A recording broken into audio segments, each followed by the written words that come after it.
You're in the wrong room, sweetheart. My brother yelled during the briefing. This is for real pilots, not girls shopping for a husband. The room burst into laughter. Then the general walked in, brushed him off, and said, "Code name Falcon 1, the floor is yours. Give them hell." My entire life, my own father told me the cockpit of a fighter jet was no place for a woman. Especially not for a failure of a daughter like me. But the most humiliating moment? It didn't come from him. It came from my own half-brother, Mark, the golden boy, the favored son. And it happened in front of 100 cocky young pilots on the first day of Red Flag. He laughed, loud and sharp, pointed a finger right in my face and shouted, "Hey, you're in the wrong room, sweetie. This is for real pilots, men like us. It's not a place for you to find a husband." The entire auditorium exploded in laughter. The blood rushed to my face, burning, yes, but not from shame. No, it was a slow burn of pure, unadulterated fury mixed with a chilling pity. Because Mark had no idea that the woman he just publicly humiliated was holding the call sign Falcon 1. I was the only person with the authority to order him to live or die in the sky today. The air inside the main briefing room at Nellis Air Force Base, it always smelled the same. A stale mixture of recycled air conditioning trying, and failing, to fight off the Nevada desert heat. The sharp scent of burnt government-issue coffee. And that overwhelming musk of testosterone. It was the first day of Red Flag, the premier air-to-air combat training exercise in the world, and the room was packed. Rows of theater-style seats were filled with the best and brightest, or at least the loudest, young fighter pilots the Air Force had to offer. They wore their green flight suits, zippers pulled to the perfect height, patches gleaming on their shoulders. They were talking with their hands, mimicking dogfights, laughing too loud, posturing. It was a sea of egos, and I was just a rock they were flowing around. I stood near the front, off to the side, by the water cooler. My flight suit was sterile, unadorned. No name tag. No rank insignia. No unit patches. Just plain olive drab green. To the untrained eye, or perhaps the arrogant eye, I looked like support staff. Maybe intelligence, maybe administration, maybe just someone lost. I held a styrofoam cup of lukewarm water, watching them. I observed the way they moved, the way they grouped together in little tribes of confidence. They'd glance at me, then their eyes would slide right past. To them, a woman in this room without a visible rank was invisible. She was just furniture. Then the double doors at the back swung open, and the energy in the room shifted. Lieutenant Mark Wyatt walked in. My half-brother. Even from across the room, he was a carbon copy of our father. That same square jaw. That same perfectly styled blonde hair that somehow defied helmet regulations. And that same swagger that said he owned the building. He was flanked by 2 other pilots, his wingmen in the bar if not in the air. He was laughing at something one of them said, slapping his buddy on the back. He looked like the poster child for a recruitment commercial. He scanned the room, looking for a prime seat, and his eyes landed on me. He stopped. A confused frown creased his forehead, and then it smoothed out into a smirk that made my stomach clench. He didn't see a captain. He didn't see a veteran. He saw his failed big sister. He nudged his buddy and walked straight toward me, his voice cutting through the ambient chatter. "Jaleesa," he said, loud enough for the first 5 rows to hear. The chatter died down. Heads turned. "What are you doing in here? Did you get lost looking for the admin building?" I didn't move. I kept my face neutral, my hands resting loosely by my sides. "Hello, Mark," I said, my voice even. He chuckled, shaking his head as if he was dealing with a slow child. "Seriously, Jules, this is Red Flag. The big leagues. Did Dad send you to drop off my lunch or something?" He stepped closer, invading my personal space, pointing a finger at the door. "You need to clear out, sweetie. We're about to talk tactics. Real flying stuff, not the paperwork Dad said you were better suited for." He turned to the room, spreading his arms wide, performing for his audience. "My sister, everyone, she's just trying to find a husband since the flying career didn't work out." The room erupted. It wasn't just a few chuckles. It was a roar of laughter. 100 men, fueled by adrenaline and pack mentality, jeering at the woman standing alone by the water cooler. Mark winked at me, a cool, dismissive gesture. "Go on now," he said, waving his hand as if shooing a fly. "Maybe you can grab us some fresh coffee on your way out. This pot is empty." The heat rose in my neck. My heart hammered against my ribs, a physical reaction to the sheer, public flaying. I felt the weight of their eyes, the dismissal, the injustice of it. My fingers curled inward, nails digging into my palms inside my pockets. I wanted to scream. I wanted to list every single one of my flight hours. I wanted to break his perfect nose. But I didn't. I took a slow, deep breath, just like before a high G turn. I closed my mind to the noise. And then, a verse from my worn Bible, highlighted years ago when I first started flight school, echoed in my head, Proverbs 12:16. "A fool shows his annoyance at once, but a prudent man overlooks an insult, or in this case, a prudent woman." I unclenched my jaw. I looked Mark dead in the eye. I didn't step back. I didn't look down. I just looked at him with a cold, flat stare that usually unsettled people. But Mark was too drunk on his own ego to notice. "Are you done, Lieutenant?" I asked softly. "Just trying to help you save face, Jules," he sneered. Suddenly, the door at the front of the room, the one reserved for command staff, slammed open. The sound cracked like a gunshot. "Room 10 hut," a voice bellowed. The laughter died instantly. The silence that followed was heavy, suffocating. The sound of 100 bodies snapping to attention filled the air, the rustle of flight suits, the stomping of boots. Mark stiffened, his smirk vanishing, his eyes darting to the front. General Harris walked in. He was a legend in the Air Force, a man with silver hair and a face carved from granite, wearing 3 stars on his shoulders. He didn't look at the crowd. He didn't look at the projector screen. He walked with purpose, his boots echoing on the linoleum floor. He walked straight toward us. Mark puffed out his chest, preparing to greet the general, a desperate "notice me" in his eyes. He started to raise his hand for a salute. "General, I was just..." General Harris didn't even blink at him. He walked right past Mark as if he were a ghost. He stepped directly in front of me. The entire room held its breath. Mark looked confused, his hand hovering halfway up, his mouth slightly open. General Harris stopped. He looked me up and down, his eyes sharp and respectful. Then, slowly, deliberately, the 3-star general raised his hand and rendered a crisp, perfect salute. "Falcon 1, the general said, his voice carrying to the back of the silent room. "The floor is yours. Give them hell." I returned the salute, sharp, professional. Then I dropped my hand and looked at Mark. All the color had drained from his face. He looked like he'd been punched in the gut. His mouth opened, closed, but no sound came out. The realization was washing over him, slow, terrifying. I didn't say a word to him. I didn't need to. I turned my back on him and walked up the steps to the podium, taking my place at the center of the stage. I looked out at that sea of faces, the same faces that had been laughing just 10 seconds ago. Now, they looked terrified. I picked up the microphone. "Take your seats," I ordered. The sound of 100 men sitting down simultaneously was the only response. "I am Major Jaleesa Wyatt. My call sign is Falcon 1. I am your Red Air Mission Commander." I paused, letting the silence stretch, letting Mark stew in it. "And for the next 2 weeks, I am the one who decides if you live or die in the sky today." That salute from General Harris, it felt like a warm sun after a long, cold winter.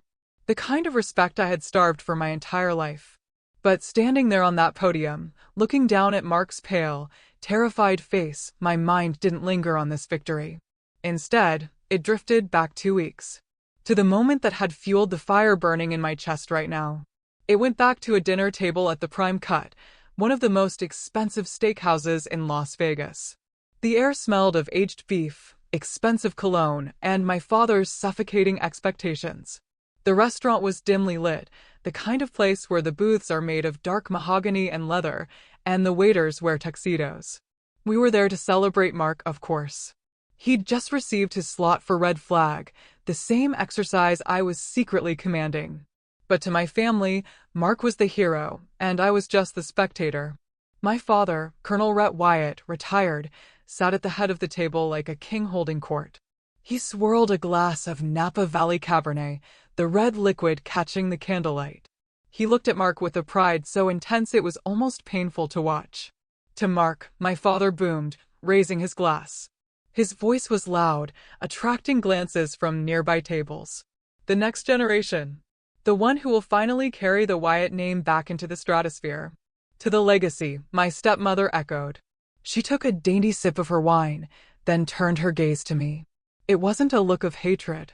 It was worse. It was pity. A soft, condescending smile that said, "It's okay, dear. We know you tried." I raised my glass of water, I wasn't drinking, and murmured to Mark. Mark was beaming. He cut into his bone-in ribeye, cooked perfectly medium rare, juices pooling on the white ceramic plate. "Thanks, Dad," he said, mouth half full. "Wait until you see the bird I'm flying. The F-35 is a beast. The avionics alone, it flies itself, practically. I'm going to run circles around those aggressor squadrons." My hand tightened around my fork. Those aggressor squadrons. He was talking about my unit. He was talking about me. "That's great, son," Dad said, leaning forward.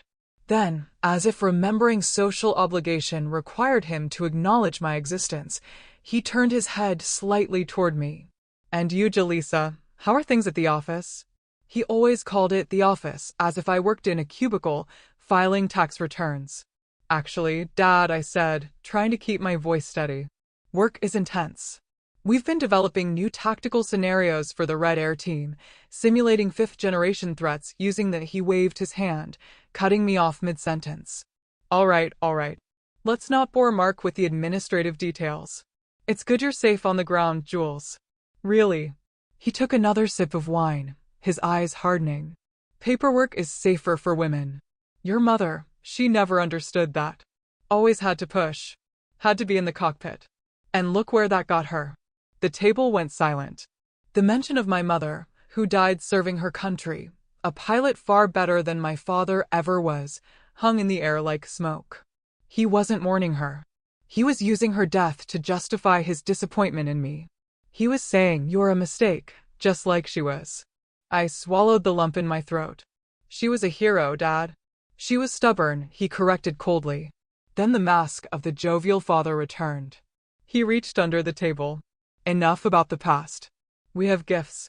He pulled out a heavy rectangular box, wrapped in velvet.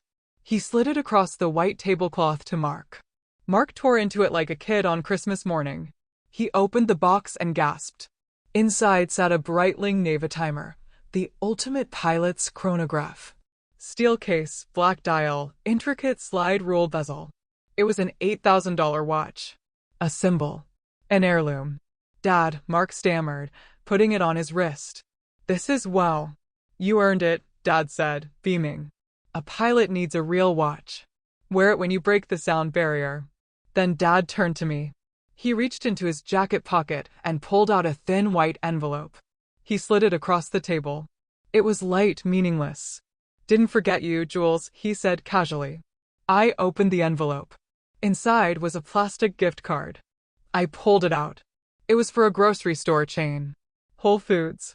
The amount, scrawled in Sharpie on the back, was $50. I stared at it.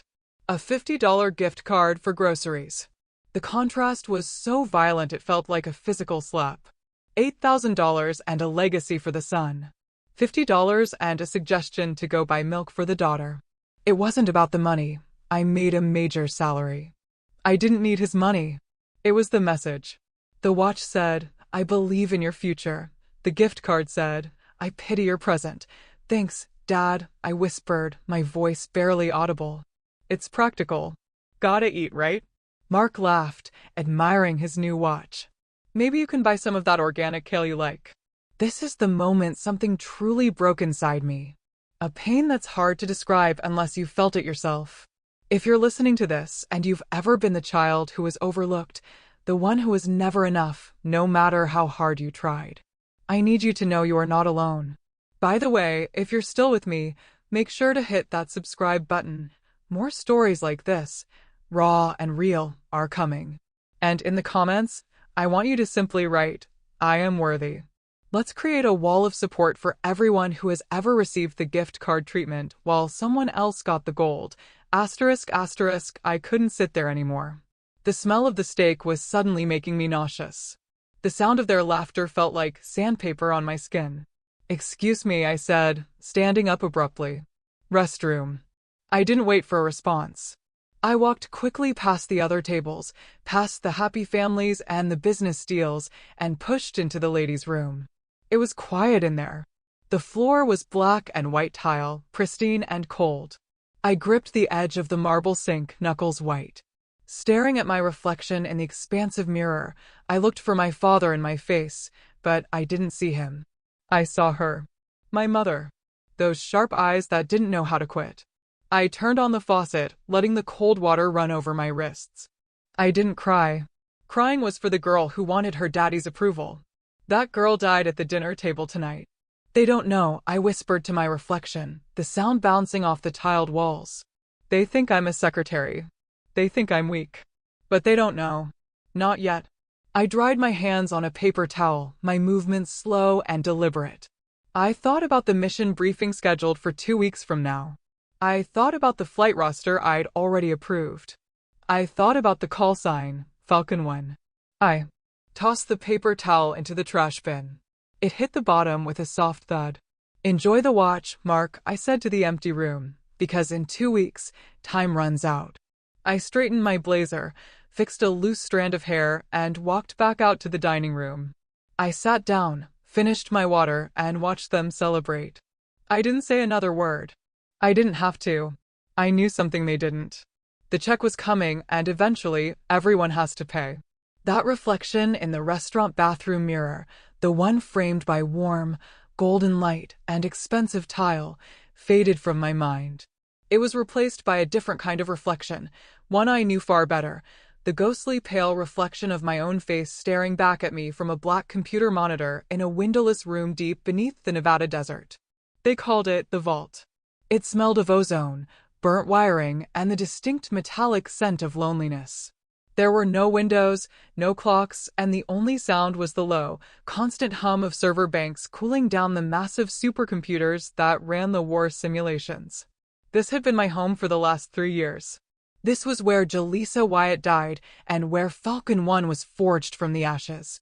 It started with the incident. The memory still tasted like copper in my mouth. 3 years ago, I was on the fast track. Flying F-16s, logging hours, keeping my head down. Then came a routine training sortie with Kyle Ripper Vance. Kyle was everything the Air Force loved, loud, confident, and male. During a close formation maneuver, Kyle drifted. He got sloppy. Nearly clipped my wing. To save us both, I broke formation hard, over G the aircraft, damaging the airframe. On the tarmac, I expected an apology. Instead, I got an ambush. Kyle told the commander I'd panicked. He said, I got emotional and erratic in the air. She just flinched, sir, he'd smirked. Maybe it was that time of the month. The commander didn't check the flight data recorder. He didn't interview the ground crew. He just nodded. It was the old boys club closing ranks. I was grounded pending an investigation that never really happened. I was labeled a flight risk. But the worst part wasn't losing my wings. It was the phone call to my father. I remember standing by the payphone outside the hangar, fighting back tears, explaining that I'd been washed out of the squadron. I waited for him to get angry at them. I waited for him to demand justice. Instead, I heard a heavy sigh on the other end of the line. See, my father said, his voice utterly devoid of surprise. I told you, Jaleesa. Biology is biology. The cockpit is a pressure cooker. You weren't built for the heat. Come home. Maybe we can find you a job in logistics. That, I told you so, it didn't break me down. It broke me open. I refused to quit. If they wouldn't let me fly with them, I would learn how to kill them. I requested a transfer to the aggressors, the red team, the bad guys, the pilots who studied enemy tactics to train the good guys. It was considered a dead-end job for washouts and misfits. I treated it like a doctorate program in warfare. For 3 years, I lived in the vault. I stopped going to the officers' club. I stopped dating. I stopped eating real meals, surviving on vending machine crackers and lukewarm energy drinks that tasted like battery acid. I worked 18-hour days. I didn't just learn to fly the enemy jets in the simulator. I learned to think like them. I taught myself to read technical Russian so I could understand Sukhoi flight manuals in their original language. I memorized the radar cross-section of every fighter jet in the US arsenal. I learned their blind spots. I learned that American pilots, especially the young hotshots like Mark, suffered from a specific, fatal flaw: arrogance. They trusted their technology too much. They assumed they were invincible. I became a predator. I sat in that dark room, my face illuminated by the blue glow of tactical maps, designing scenarios that were nightmares. I wasn't just a pilot anymore. I was an architect of doom. I learned how to bait them, how to frustrate them, how to make them angry. Because an angry pilot makes mistakes. One night, or maybe it was early morning, time didn't exist in the vault, I was running a solo simulation. It was 0300. I was controlling a flight of 4 digital Su-57s against a squadron of 12 F-35s. The odds were impossible. That's how I liked it. My fingers flew across the keyboard and the throttle controls. I wasn't panicking. I was in a flow state. Cold. Precise. I used one of my digital jets as a rabbit, a decoy, dragging the blue team into a surface-to-air missile trap. Then I flanked them. One by one, the good guys disappeared from the screen. Splash 1. Splash 2. Splash 3. I wiped the kill board clean. 12 American jets down. 0 losses for me. I leaned back in my chair, rubbing my burning eyes, exhaling a breath I didn't know I was holding. Run it again, a voice said from the shadows behind me. I jumped, spinning my chair around. Standing there, holding a styrofoam cup of coffee, was General Harris. I hadn't heard him come in. He was wearing his service dress blues, probably coming back from some late-night meeting in D.C. He was looking at my screens with an intensity that unsettled me. "General," I stammered, starting to stand up to salute. "Sit down, Major," he ordered, waving a hand. He walked closer, looking at the simulation logs. "You just wiped out an entire squadron in under 8 minutes using inferior aircraft." "How?" "They were aggressive, sir," I said, my voice raspy from disuse. "They chased the kill. They didn't check their six. I gave them what they wanted to see, and then I hit them from where they weren't looking." The general nodded slowly. He looked around the small, cramped room. He saw the empty energy drink cans, the stacks of Russian manuals, the sleeping bag rolled up in the corner. He saw the obsession. He saw the scar tissue over the wound my father and the system had inflicted. "They say you're a washout, Wyatt," Harris said, looking me in the eye. "They say a lot of things, sir. They're wrong." He took a sip of his coffee, his eyes never leaving mine. "You aren't a dogfighter, Major. You're a grandmaster. You don't fly the jet. You fly the entire chessboard." He placed his hand on the back of my chair. "Red flag starts in 2 weeks. I'm firing the current Red Air Commander. He's too soft. He lets the blue team win to make them feel good." My heart stopped. "I want you to run the show," Harris said. "I want you to break them. I want you to humble them. Can you do that?" I thought of Mark. I thought of my father's "I told you so." I thought of every man who had ever looked through me. "I can bury them, sir," I said. The general smiled. It was a wolfish, dangerous smile. "Good. Your new call sign isn't Sweetheart or whatever garbage they called you. From now on, you're Falcon 1. You have kill authority." He turned and walked out into the darkness, leaving me alone with the hum of the computers. But the room didn't feel lonely anymore. It felt like a cockpit. And for the first time in years, I was ready for takeoff. 2 weeks later, I walked out of the blinding Nevada sunlight and into the cool, pressurized darkness of the Battle Management Command and Control Center. We called it the cage. If the vault was where I designed the nightmares, the cage was where I unleashed them. The room hummed with a different kind of energy than the briefing room upstairs. Up there, it was all ego and posturing. Down here, it was pure competence. The air smelled of ozone, floor wax, and the sugary glaze of a half-eaten box of Dunkin' Donuts sitting on the central console. It was the smell of work. As I swiped my badge and stepped onto the operations floor, the atmosphere shifted. It wasn't fear. I didn't rule by fear. It was readiness. Mike, Sarge Peterson, was the first to see me. Mike was a 60-year-old retired master sergeant who'd been reading radar scopes since Operation Desert Storm. He was a man who'd seen everything, a man who had zero patience for officers who didn't know their job. He sat at the main radar console, his face illuminated by the amber sweep of the scope. He stood up immediately. He didn't have to, he was a civilian contractor now. But he stood. "Morning, boss," Mike said, his voice gravelly and warm. "Morning, Mike. How's the board looking?" "Picture is clean, ma'am. All sensors green. Data link is up." Before I could reach the command chair, Mike extended a hand. In it was a styrofoam cup of black coffee. Scorching hot. No sugar, no cream. Just the way I drank it. I took the cup, feeling the warmth seep into my cold fingers. I paused for a second, the irony washing over me. 2 weeks ago, my brother had told me to fetch coffee for the real men. Today, a man who had forgotten more about aerial combat than Mark would ever learn was serving me coffee. Not because I was a woman. Not because I was a Wyatt. But because I was the mission commander. "Thanks, Mike," I said. "You're going to need it," he grunted, sitting back down. "Blue Air is taxiing." They sound enthusiastic. I moved to the center of the room, to the elevated platform that gave me a view of every screen. Sarah, my lead intel analyst, was already typing furiously at her station. Sarah was 24, a wizard with electronic warfare data. She could look at a jumbled mess of radio waves and tell you what the pilot had for breakfast. "Good morning, Major," Sarah said, not looking up from her keyboard. Her fingers were a blur. "I've loaded the threat libraries you requested. We're simulating SA-20 radar signatures today. High altitude, long range, nasty stuff." "Good work, Sarah," I said, taking my seat. I put on my headset, the foam cups sealing out the ambient hum of the servers.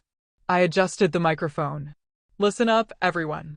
The room went silent, every head turned slightly toward me, every ear listening. "Today isn't just a training sortie," I said, my voice calm, but projecting to every corner of the room. "We have 100 young pilots up there who think the F-35 makes them invincible. They rely on their stealth. They rely on their sensors. They think the machine makes the man." I took a sip of the bitter coffee. "Our job today isn't to kill them. Not yet. Our job is to strip them naked. We're going to jam their comms. Flood their scopes with ghost targets. We're going to separate the flight leads from their wingmen. We are going to teach them humility." "Copy that, boss," Mike said, cracking his knuckles. "Humility is my specialty." "Sarah," I asked. "Patch me into the Blue Air frequency. Passive monitoring only. I want to hear what they're saying before the fight starts." "Patching you in now," Sarah said. A burst of static filled my headset, followed by the crisp, overly confident voices of the Blue Force pilots. They were chatting on the tactical frequency, a violation of radio discipline. But they didn't care. They were the Wyatts, or at least the team led by one. "Check out that sunrise, boys," a voice said. I recognized it instantly. It was Mark. Even through the digital distortion of the radio, his arrogance was unmistakable. "Looks like a good day for a turkey shoot. I bet the red team is still waking up." "You think they sent the B team today, Viper?" another pilot asked. Viper was Mark's call sign. Of course it was. Cliché. Mark laughed. "Doesn't matter who they sent. Dad's watching from the observation deck today. I'm going to bag 3 bandits before lunch. Just stay out of my way and watch the master work." My hand tightened around the armrest of my chair. The mention of my father watching. Of course, he was there. He wasn't there to watch the exercise. He was there to watch Mark's coronation. Sarah turned in her chair, pulling one ear cup away. She looked at me with wide, hesitant eyes. She knew who Mark was. Everyone on base knew the rumors about the Wyatt siblings. "Major," Sarah hesitated, her voice dropping to a whisper so the others wouldn't hear. Isn't that your brother?" "Lieutenant Wyatt." I looked at Sarah. I saw the concern in her eyes. She thought I might be compromised. That I might go easy on him. Or worse, that my emotions would cloud my judgment. I looked up at the main tactical display. The massive screen on the wall showed the entire Nevada test and training range. To the south, a cluster of blue symbols was pushing north. To the north, my red force, four aggressor F-16s painted in black and gray camouflage, were orbiting in a holding pattern, waiting for my command. "Sarah," I said, my voice flat, devoid of any warmth. "Look at that screen. What do you see?" She blinked. "A blue force, ma'am. 4 F-35s. "Exactly," I said. "I see 4 aircraft. I see heat signatures. I see radar cross-sections. In this room, Sarah, I don't have a brother. I don't have a father. I have targets. And right now, that lead target is flying sloppy." Sarah straightened up, her expression hardening into professionalism. She nodded once. "Understood, boss." "Mike," I called out. "What's the status of my Red Air flight?" "Red flight is on station, Major. They're thirsty. Lead pilot is asking for permission to engage." I checked the time. It was 0700 hours exactly. Rules of engagement active. "Red lead, this is Falcon 1. You are cleared to commit. Execute Plan Alpha. Separate the leader from the pack. Make him think he's alone out there. Falcon 1, red lead copies. Fight's on." On the big screen, the red symbols turned south, accelerating. They moved like a pack of wolves descending on a lost sheep. The blue symbols kept drifting north, oblivious, chatting about the sunrise, completely unaware that the ground beneath them had just shifted. I leaned back in my chair, watching the geometry of the battle form. Mark was up there, soaring in the expensive jet my father loved more than me, wearing the watch that cost more than my car. He thought he was the main character of the story. But down here in the dark, surrounded by the people who actually respected me, I held the pen. "Mike," I said softly, "jam their data link." "With pleasure, boss." The electronic warfare suite activated. Up in the sky, Mark's fancy displays were about to start lying to him. The game had officially begun. The radar screen in front of me was a sea of black, punctuated by the glowing geometry of war. From my elevated chair in the cage, I watched the digital representation of the Nevada desert. To the uninitiated, it looked like a video game. To me, it was a psychological profile of every pilot in the sky. And right now, the profile for Viper 1, Lieutenant Mark Wyatt, was flashing red with narcissism. "Red execute maneuver Delta," I murmured into my headset. "Dangle the carrot." On the screen, one of my aggressor F-16s broke formation. It flew slow and low, banking lazily to the west, acting like a wounded bird separated from its flock. It was the oldest trick in the book. A disciplined pilot would ignore it, stick to the mission package, and maintain air superiority coverage. A disciplined pilot would know that a lone, slow target in a high-threat environment is never actually alone. But Mark wasn't disciplined. He was hungry. "Tally-ho." Mark's voice crackled over the speakers, loud and distorted by adrenaline. "I've got a visual on a bandit. Single ship, low 9 o'clock. He looks lost." Viper 1, stay in formation, his wingman, a nervous-sounding lieutenant named Miller, pleaded.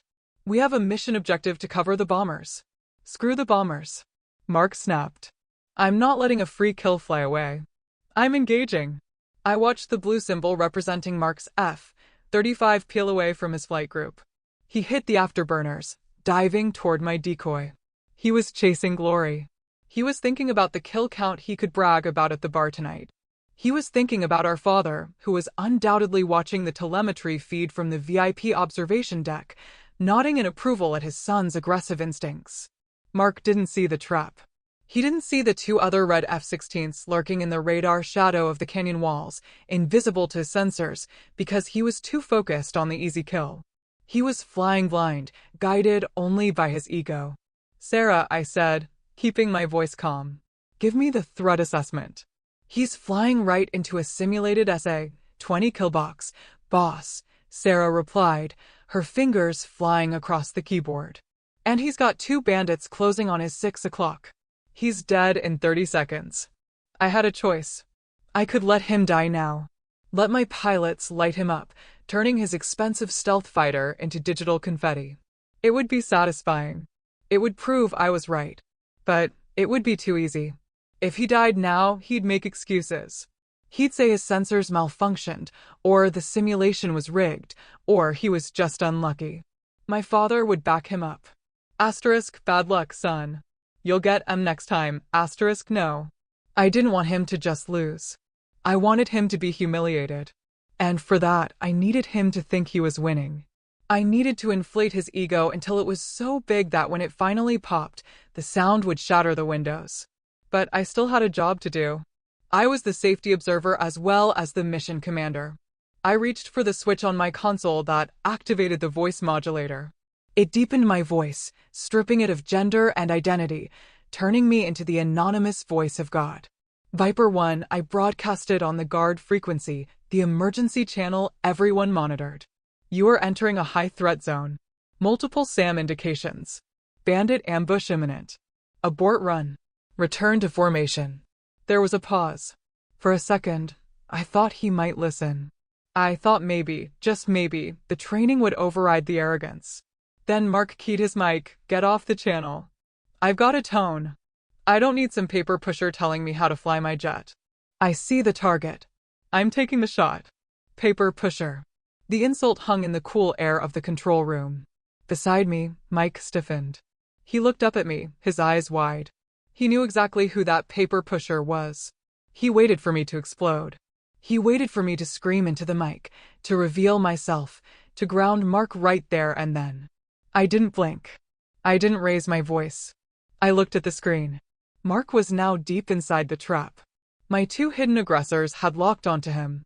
They had a perfect firing solution. Fox 2 solution acquired, my red lead pilot reported in my ear. I have him dead to rights, Falcon 1. Request permission to kill. I watched the geometry on the screen. Mark was lining up his shot on the decoy. He was seconds away from his victory. Negative, I said. My voice was ice. Hold fire. Mike swiveled in his chair. Boss, he's wide open. They can splash him right now. I said, hold fire, I repeated. Let him take the shot. Let him get the kill. But why? Mike asked, confused. He broke rules. He insulted you. If we kill him now, he learns nothing. I said, staring at Mark's blue dot. He needs to believe he's untouchable. He needs to believe his own hype. Let him have his little victory. Let him think he's a god for 15 more minutes. Because when I finally swat him out of the sky, I want him to know it wasn't bad luck. I want him to know it was me. On the screen, Mark fired. Fox 2. Fox 2. Splash 1 bandit. He screamed in triumph. The decoy aircraft acknowledged the hit and turned off its transponder, signaling it was destroyed. Mark pulled his jet into a steep vertical climb. A victory maneuver that burned precious fuel and bled off all his energy. It was a rookie move. It was a showboat move. Did you see that, boys? Mark crowed on the radio. That's how you clear the skies. 1 down, 3 to go. He had no idea. He had no idea that my 2 assassins were flying silently, just 2 miles behind him. Their radars in standby mode, tracking him with infrared search and track systems. He had flown through the death zone 3 separate times in the last 60 seconds. By all rights, he was a ghost. All red units, I commanded softly. Fade. Disengage. Let him go home. My pilots peeled away, disappearing back into the digital noise. Mark turned his jet toward the base, unaware that he was only alive because I allowed it. He thought he was a predator. He didn't realize he was just a mouse that the cat had decided to play with for a little while longer. Sarah, I said, taking off my headset. Save the tape. Save the audio of him refusing the safety order. Save the telemetry showing he was locked up by 3 different missiles. Saved and encrypted, boss, Sarah said, a small, knowing smile playing on her lips. Good, I said, standing up. He's going to land now. He's going to walk into that debriefing room like he owns the place. He's going to tell Dad how great he is. I looked at the blank screen where the battle had just raged. Let him enjoy the sunset, I whispered. Because tomorrow I bring the storm. The 3rd day of Red Flag dawned with the kind of violence only the Nevada desert knows how to produce. The sky wasn't blue, it was a bruised purple, heavy with dust and static. The wind was howling across the tarmac at 40 knots, whipping sand against the hangars like buckshot.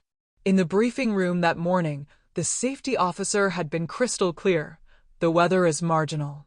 The hard deck is raised to 10,000 feet AGL. If you go below 10,000 feet, you are dead. No exceptions. The hard deck is an imaginary floor in the sky. Below that line, we pretend the ground exists. It's there to keep adrenaline junkie pilots from slamming into mountains while chasing a kill. Violating the hard deck isn't just a rule break. It's a firing offense. But Mark didn't care about safety briefs.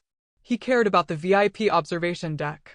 He knew our father, Rhett, was sitting up there with the brass, sipping coffee and watching the telemetry feed.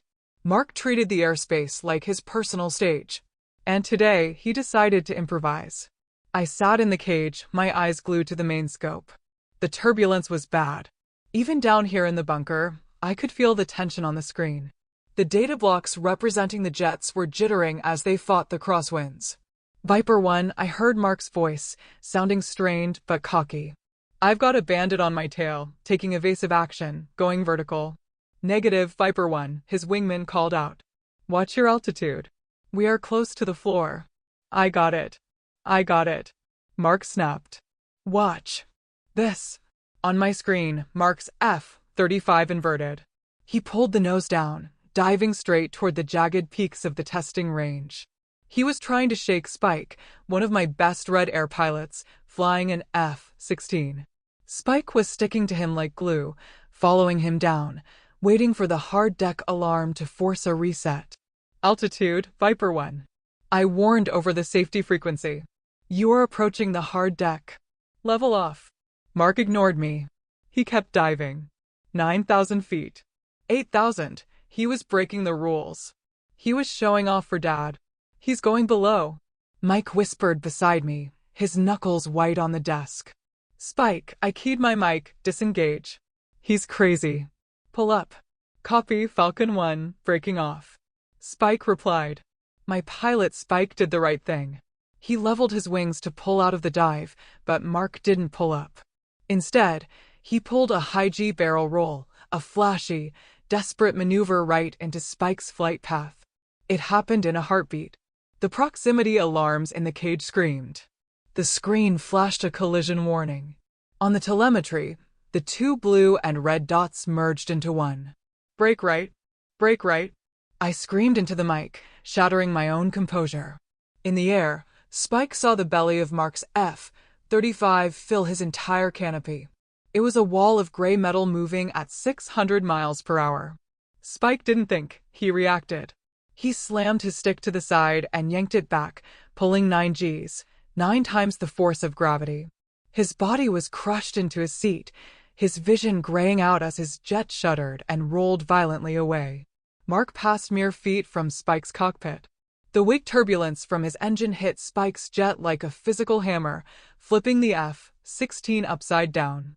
Silence hung in the control room. We all waited for the explosion. We waited for the fireball on the screen. Then Spike's voice came over the radio, breathless and shaking. Holy. Falcon 1, I'm okay. Recovering control. That was too close. We were alive, but he was terrified. I let out a breath that felt like it tore my lungs. My hands were trembling. That wasn't a simulation. That was death knocking on the door. Then Mark's voice cut through the silence. Hey, watch where you're flying, idiot. Mark yelled, his voice full of adrenaline and misplaced rage. You cut me off. You almost scratched my jet. Learn how to fly or get out of airspace. He wasn't apologizing. He wasn't checking on the man he almost killed. He was blaming the victim.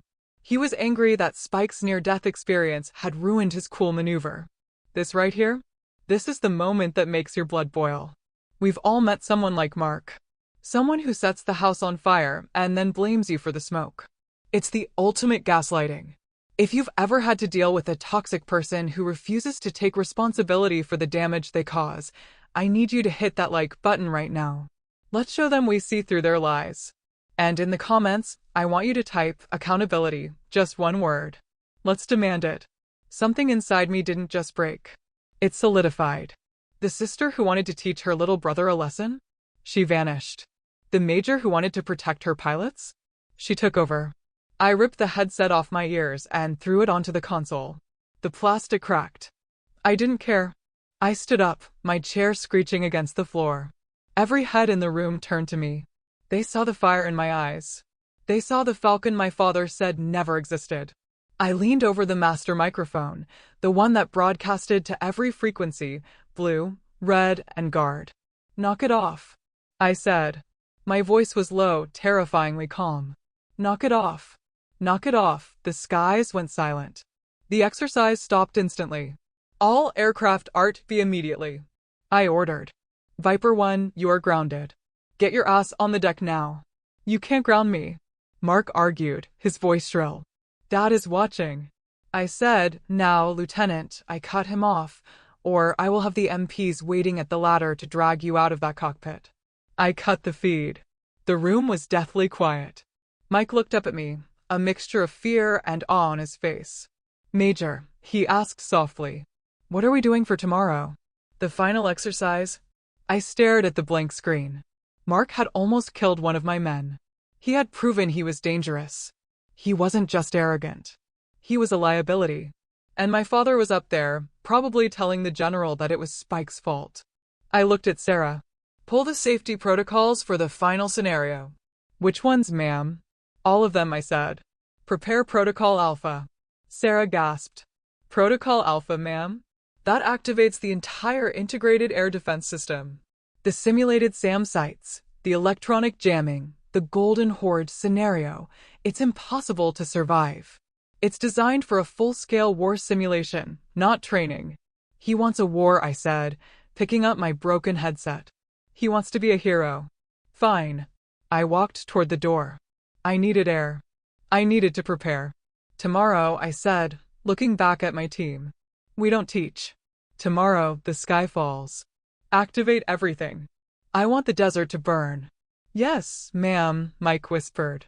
I walked out of the cage. Mark thought he was flying against a sister who wanted his respect. He was wrong. Tomorrow, he was flying against Falcon 1. And Falcon 1 didn't have a brother. She only had prey. The sun hadn't even breached the horizon over the Sheep Range Mountains when my phone vibrated against the center console of my truck. It was 0600 hours. The air outside was cool, that deceptive desert chill before the heat turned the tarmac into a frying pan. I stared at the screen. The caller ID read, "Dad." I picked it up, staring at the Nellis flight line through my windshield. The F-16s and F-35s were silhouettes against the purple dawn. Sleeping beasts waiting to be woken up. "Major Wyatt," I answered, keeping my voice professional. "Jaleesa." My father's voice boomed, skipping any pleasantries. He sounded chipper. Probably already on his second cup of coffee at the casino hotel. "I'm heading to the observation deck with General Harris in an hour. Big day today. The final sortie." "It is," I said, my grip tightening on the steering wheel. "Mark is flying lead again." "Exactly," Rhett said, his tone shifting to that confidential, patronizing frequency he used when he wanted a favor. "Listen, I know yesterday was bumpy. Mark told me about the turbulence. Said that aggressor pilot cut him off. Dangerous flying by your team, Jules. You need to rein them in." I almost laughed. A dark, bitter sound stuck in my throat. Mark had nearly killed a man, violated a hard deck safety order, and screamed at a superior officer. And in Rhett Wyatt's world, it was my team's fault. It was always someone else's fault. "Is that what he told you?" I asked. "The point is, Rhett bulldozed over me. Today needs to be flawless. The general is deciding on the final roster for deployment. I want you to make sure your brother shines today. Don't throw any curveballs. Give him a standard scenario. Let him look good. For the family name." He wasn't asking me to do my job. He was asking me to fix the game. To betray my uniform to prop up his ego.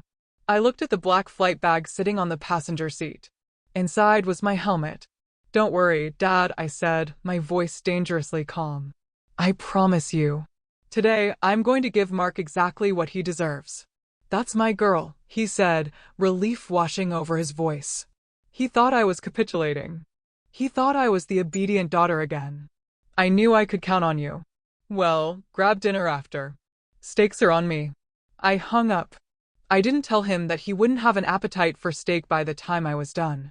I walked into the facility, bypassing the coffee mess and heading straight for the server room. Sarah was already there, looking pale. She had seen the flight plan. "Boss," she said, standing up as I entered. "I did what you asked. I accessed the threat library." "Show me," I said, leaning over her shoulder. On the screen was the electronic warfare profile for the day's mission. Usually, we projected simple radar signatures, MiG-29s, Su-27s, standard threats. "I reprogrammed the DRFM jammers," I said, pointing to the code. "We aren't just jamming them today, Sarah. We're gaslighting them." I had designed a ghost protocol. The system would take the radar signals from Mark's F-35, capture them, modify them, and shoot them back at him. His scope would show 4 enemy bandits surrounding him. But when he turned his head to look, the sky would be empty. Then, when he relaxed, the real bandits would strike from his blind spot. This is evil, Major," Sarah whispered. But there was awe in her voice. "He trusts his sensors more than his eyes. This will cripple him." "That's the point," I said. "He thinks the machine makes him a pilot. Today, the machine lies." I left Sarah and marched to the locker room. The smell of stale sweat, boot polish, and avionics filled the air. My team was already there. 4 of the best pilots in the Air Force, wearing the red-starred patches of the aggressor squadron. Spike was sitting on a bench, lacing up his boots. He looked up when I walked in. There was a bruise on his neck from the G-force of yesterday's near miss. The room went silent. "Listen up," I said, standing in the center of the room. "Today is Protocol Alpha, but I have specific rules of engagement for the lead blue fighter, Viper 1. The pilots exchanged glances. They hated Mark. They wanted blood. "We don't kill him quick," I ordered. "If you get a lock on him, don't take the shot immediately. I want you to peel away his wingmen first. Pick them off one by one. Force him to watch his team die. Isolate him." "We're going to leave him all alone out there," Spike said, a grim smile forming. "Exactly," I nodded. "I want him stranded in the middle of the desert with 4 bandits circling him. I want him to feel the panic.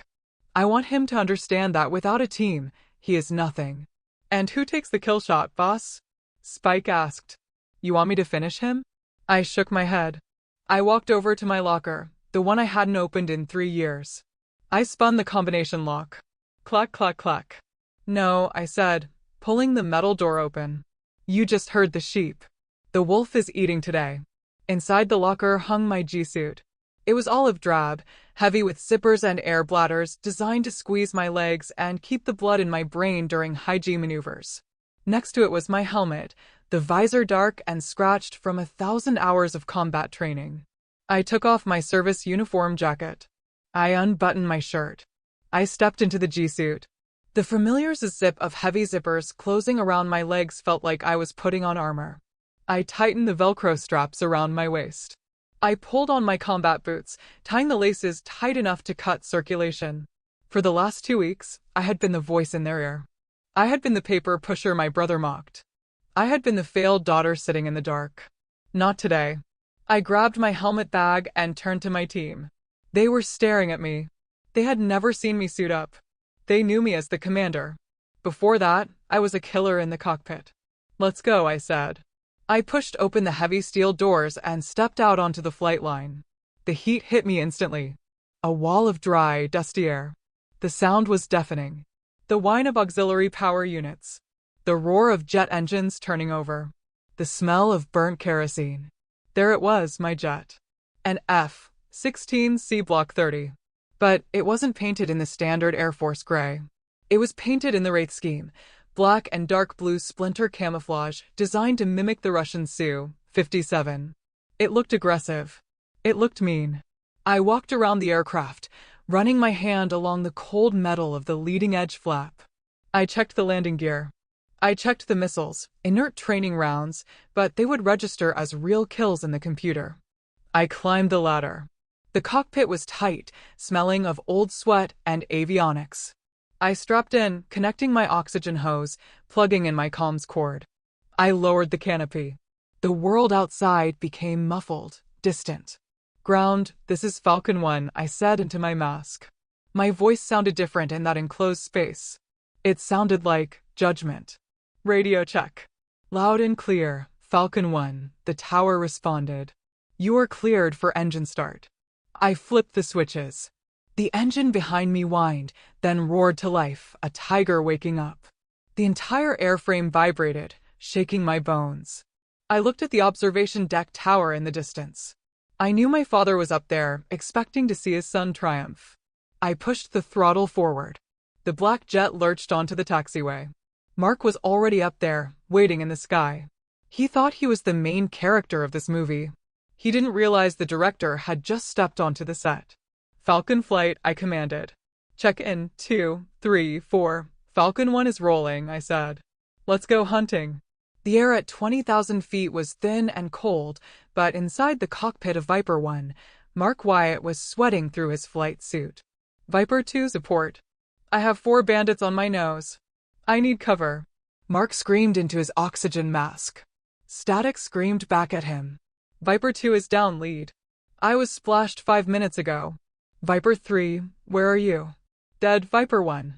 They picked us off while you were chasing that Phantom Echo. Mark was alone. I watched him from 2 miles back, sitting comfortably in the shadow of his vertical stabilizer. I was flying my black F-16 aggressor, painted to look like a Russian ghost. My radar was off. My heat signature was masked by the sun. To him, I didn't exist. But on his sophisticated, $40 million helmet display, he was seeing nightmares. My ghost protocol was working perfectly.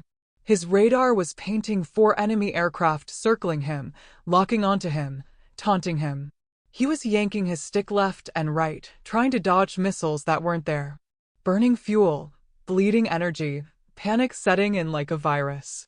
My sensors are glitching. Mark yelled, his voice cracking. I can't get a lock. They're everywhere. He wasn't fighting pilots. He was fighting his own reliance on the machine.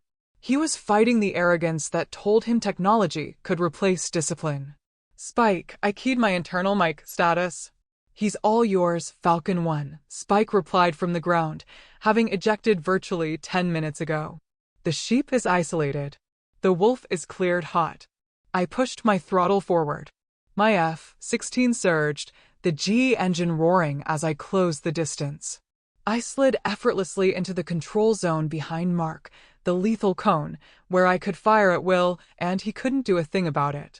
I armed my simulated AM-9 Sidewinder missiles. A high-pitched growl filled my headset, the tone. The sound of death. I could have shot him silently. Just logged the kill and gone home. But this lesson? This required a personal touch. I reached for the comm switch and flipped to the guard frequency. Check 6, Lieutenant. In front of me, I saw Mark's F-35 violently bank to the right as he frantically twisted his head around. He looked back. He saw me. He saw the black jet filling his rearview mirrors, sitting right on his tail. Inescapable. Inevitable. Fox 2, I said calmly. Kill Viper 1. The computer registered the shot. Mark's cockpit would be flashing red, kill removal.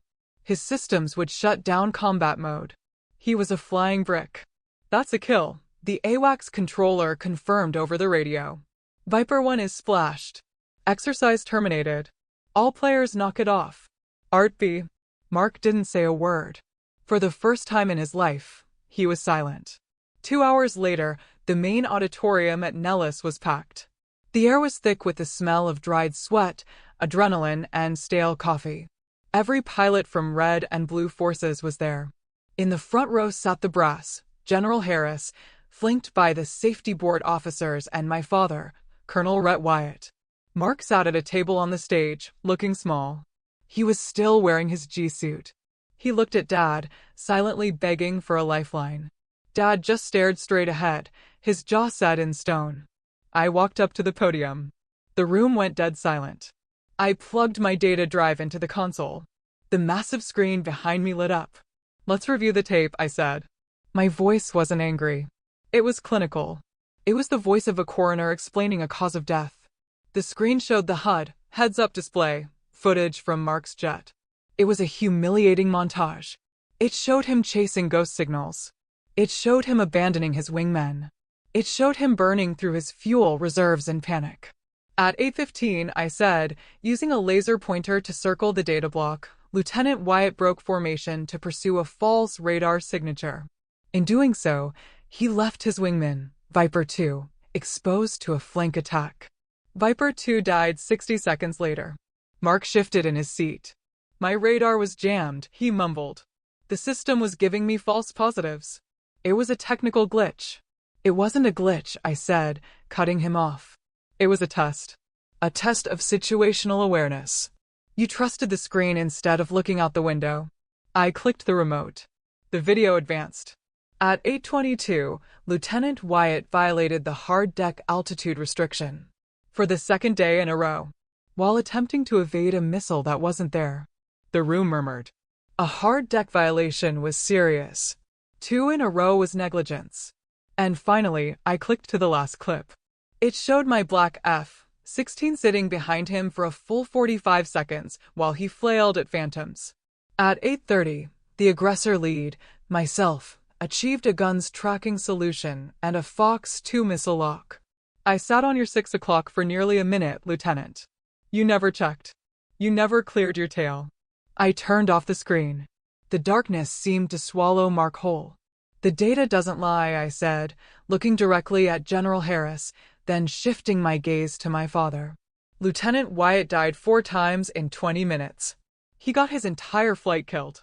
He prioritized his own score over the mission and the safety of his team. In a real war, those 4 pilots don't come home to their families because their leader wanted to be a hero. I placed the remote on the podium. The sound echoed like a gavel strike. He's a danger to himself and everyone in the air with him. Mark stood up, his face red. This was a setup. She rigged the simulation. Dad, tell them she rigged it. Rhett Wyatt didn't move. He didn't look at Mark. He looked at the floor. The weight of the public humiliation was crushing the fantasy he'd built around his son. General Harris leaned forward. He didn't look at Mark either. He looked at the safety officer, Colonel Peterson. Colonel, the general asked. Colonel Peterson stood up. He was a by-the-book officer who hated cowboys. I've seen enough, Peterson said. Lieutenant Wyatt, based on the telemetry data and the gross violations of safety protocols, Peterson paused, letting the words hang in the air. Your flight status is revoked effectively immediately pending a flight evaluation board. You are grounded. Hand over your wings. Mark froze. He looked at our father again. Dad, Rhett finally looked up. His eyes were empty. He didn't see the golden boy anymore. He saw a liability. He saw his own ego shattering.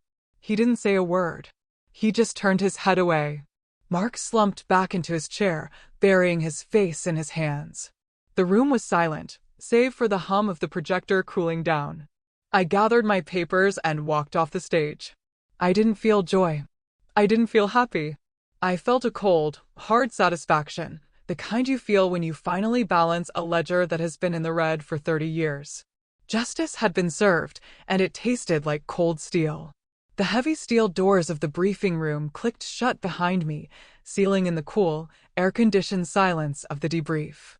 I stepped out into the Nevada afternoon, and the heat hit me like a physical blow. It was 110 degrees on the asphalt, the kind of dry, suffocating heat that bakes the moisture right out of your skin. The air shimmered above the rows of parked cars, distorting the horizon. I walked toward my truck, my boots crunching on the gravel. I felt drained. Not the good kind of tired you feel after a long run or a successful mission, but the deep, bone-weary exhaustion that comes from fighting a war that should never have existed. I just wanted to go home, take a shower, and wash the day off. But as I rounded the corner of the front, I saw him. Rhett Wyatt was leaning against the hood of my pickup truck. He was still wearing his immaculate blazer, but the heat had finally gotten to him. Sweat was beading on his forehead, and his face was flushed a dangerous shade of crimson. He wasn't pacing, he was waiting. Like a predator waiting for the prey to break cover. I slowed my pace, but I didn't stop. I put my sunglasses on, shielding my eyes. It was a small barrier, but it was mine. You look happy, Rhett spat out as I got within earshot. He pushed himself off the hood of my truck, blocking the driver's side door. I hope you're proud of yourself. I stopped 3 feet away from him. I'm not happy, Dad, and I'm not proud. I'm just doing my job. Your job, he laughed, a harsh, barking sound. Your job was to support your brother.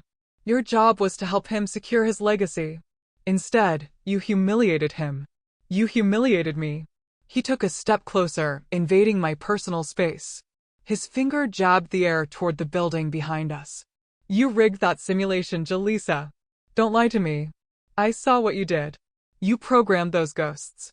You set him up to fail because you couldn't stand seeing him succeed. You're jealous. You've always been jealous of him because he's the natural and you're just you. I looked at this man. This man I had spent 32 years trying to impress. This man whose approval I had chased across 3 continents and through 2 combat tours. And suddenly, looking at him sweating in that parking lot, ranting about his own ego while his son's career lay in ruins, the illusion finally shattered. I didn't feel angry anymore. I felt nothing. A verse from the Bible floated into my mind, clear as a bell. Matthew 7:6. Do not give dogs what is sacred. Do not throw your pearls to pigs. If you do, they may trample them under their feet and turn and tear you to pieces. For years, I had been throwing my pearls, my achievements, my love, my loyalty, at his feet. And he had trampled them. Every single time. It wasn't because I wasn't good enough. It was because he didn't know the value of pearls. I took a deep breath, inhaling the scent of hot tar and sagebrush. I didn't humiliate him, Dad, I said, my voice steady and low. You did. Excuse me, he sputtered, his eyes bulging. You humiliated him by making him believe he didn't have to work for anything, I continued, cutting him off. You gave him a watch instead of a work ethic. You taught him that rules were for other people. And today, the real world finally hit him. He's a Wyatt. Rhett shouted. He deserves to be alive. I snapped, my voice rising for the first time. The force of it made him flinch. Do you have any idea what happened up there? He died 4 times, Dad. 4 times. If those were real war over the Pacific or the Middle East, Mark wouldn't be sitting in a debriefing room right now. I stepped closer to him, removing my sunglasses so he could see the absolute conviction in my eyes. If I hadn't taught him this lesson today, if I had let him pass and deploy, you wouldn't be buying him a celebratory steak dinner tonight. You would be waiting on your front porch for a black sedan to pull up. You would be waiting for 2 officers in dress blues to knock on your door and hand you a folded flag. Rhett froze. The color drained from his face. In the military community, the folded flag is the ultimate silencer. It is the symbol of the final sacrifice. I saved his life today, I whispered fiercely. I grounded him so you wouldn't have to bury him. And instead of thanking me, you're standing here worrying about your reputation. Rhett opened his mouth. I saw a flicker of doubt in his eyes. But then the narcissism kicked back in. The wall went back up. He couldn't accept that he was wrong. He couldn't accept that his golden boy was flawed. You're ungrateful, he muttered, looking away, unable to meet my gaze. After everything I provided for you. I shook my head slowly. You provided a roof, Dad. But you never provided a home. I walked around him and opened the door to my truck. I climbed into the cab, the heat inside baking me, but I didn't care. I started the engine. Rhett banged his hand on the window frame. Where are you going? We aren't done. You need to fix this. You need to go back in there and tell General Harris it was a system error. I rolled down the window just an inch. The air conditioning blasted cold air against my face, a sharp contrast to the heat radiating off him. I'm done fixing your mistakes, Dad, I said. And I'm done apologizing for my success. If you drive away, he threatened, pointing a shaking finger at me. Don't expect a seat at Thanksgiving. Don't expect anything from me.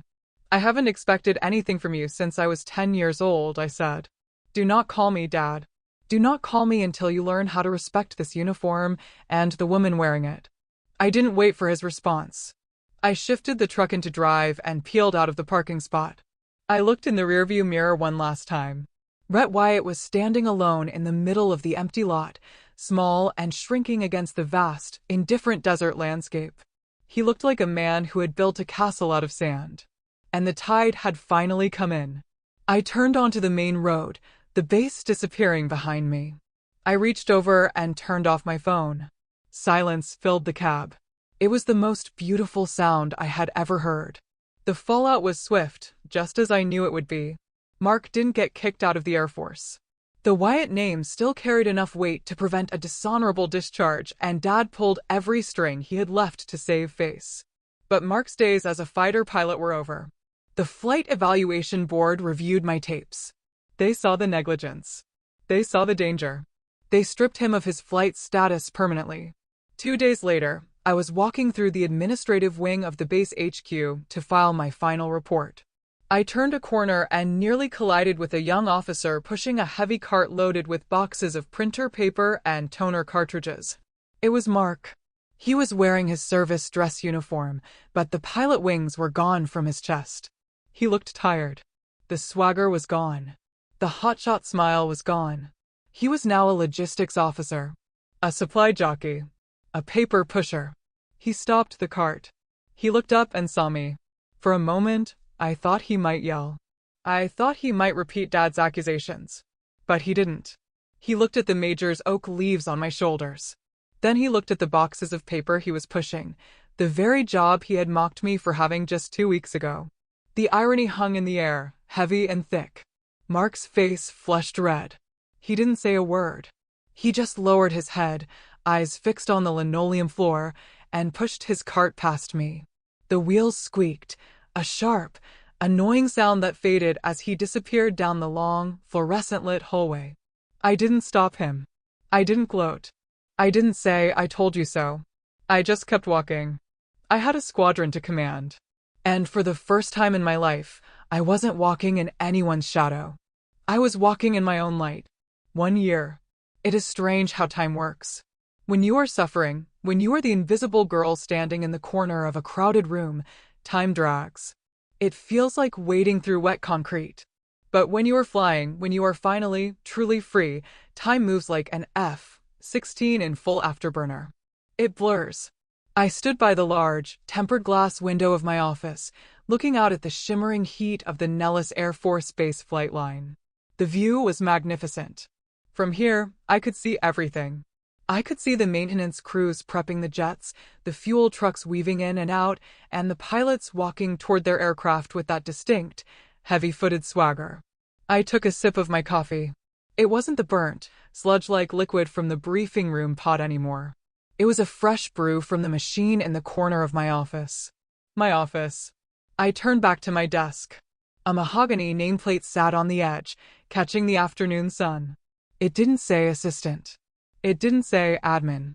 It read, Major Jaleesa Wyatt, Commander, 64th Aggressor Squadron. A lot had changed in 12 months.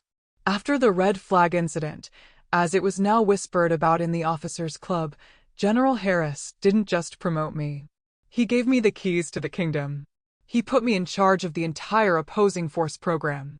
I wasn't just designing scenarios in a dark vault anymore. I was leading the wolves. My door was open. Outside in the bustling bullpen, I could hear Spike laughing with a new transfer pilot, probably retelling the story of how he almost died and how his boss saved him. The atmosphere wasn't toxic. It wasn't competitive in that nasty, cutthroat way it used to be. It was sharp. It was professional. It was a family. I sat down in my leather chair and woke up my computer monitor. I had a stack of performance evaluations to sign and a budget meeting with the Pentagon in an hour. But first, I had to clear my inbox.